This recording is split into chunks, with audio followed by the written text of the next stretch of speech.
ಅನಿಲ್ ಅಂಬಾನಿಗೆ ಇಡಿ shock ಕೊಟ್ಟಿದೆ. ರಿಲಯನ್ಸ್ ಗ್ರೂಪ್ನ 3,000 ಕೋಟಿ ಆಸ್ತಿಯನ್ನ ವಶಕ್ಕೆ ಪಡೆದಿದೆ. ಅನಿಲ್ ಅಂಬಾನಿಯ ರಿಲಯನ್ಸ್ ಗ್ರೂಪ್ನ 3,000 ಕೋಟಿ ಆಸ್ತಿ ವಶ. 3,084 ಕೋಟಿ ಮೌಲ್ಯದ 40 ಆಸ್ತಿಗಳನ್ನ ಮುಟ್ಟುಗೋಲು ಹಾಕೊಂಡಿದೆ ಇಡಿ. ಅಕ್ರಮ ಹಣ ವರ್ಗಾವಣೆಯ ಕೇಸ್ ಇದು. ಈ ಕೇಸ್ನಲ್ಲಿ ಇಡಿ ಆಸ್ತಿ ವಶಕ್ಕೆ ಪಡೆದಿದೆ. ಮುಂಬೈ, ಪುಣೆ, ದೆಹಲಿ, ನೋಯ್ಡಾ ಮತ್ತಿತರ ಕಡೆ ಇದ್ದಂತಹ ಆಸ್ತಿ ಈಗ ಇಡಿ ವಶಕ್ಕೆ. ಹೂಡಿಕೆಯಿಂದ ಬಂದಂತಹ ಹಣ ಇನ್ನು ಅಕ್ರಮವಾಗಿ ವರ್ಗಾವಣೆ ಮಾಡಿದ ಆರೋಪ ಇದೆ. 2017ರಿಂದ 2019 ಅವಧಿಯಲ್ಲಿ ಯೆಸ್ ಬ್ಯಾಂಕ್ನಿಂದ 5,000 ಕೋಟಿ ಹೂಡಿಕೆ ಮಾಡಲಾಗಿದೆ.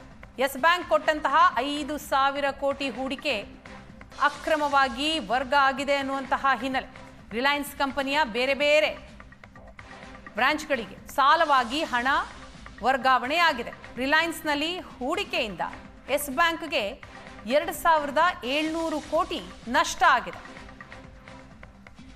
ಅಕ್ರಮ ಹಣ ವರ್ಗಾವಣೆ ಪ್ರಕರಣಕ್ಕೆ ಸಂಬಂಧಪಟ್ಟ ಹಾಗೆ ಉದ್ಯಮಿ ಅನಿಲ್ ಅಂಬಾನಿಗೆ ಇಡಿ ಶಾಕ್ ಕೊಟ್ಟಿದೆ. 3,000 ಕೋಟಿ ಆಸ್ತಿಯನ್ನ ಮುಟ್ಟುಗೋಲು ಹಾಕೊಂಡಿದ್ದಾರೆ ಅಧಿಕಾರಿಗಳು.